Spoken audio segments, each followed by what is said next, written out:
এখন কিছু বলবেন রাসেলের স্ত্রী। আসসালামু আলাইকুম। আমার স্বামী একজন মাছ ব্যবসায়ী ছিল। সে সেলুনে জুমার নামাজের আগে চুল কাটতে গিয়েছিল।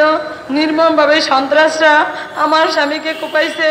সাইফুল, তুলাল মাতবর, মনির, আরও অন্য অন্য তাদের গ্যাং যারা ছিল, বাচ্চুম, ফকির, সবাই মিলে আমার স্বামীকে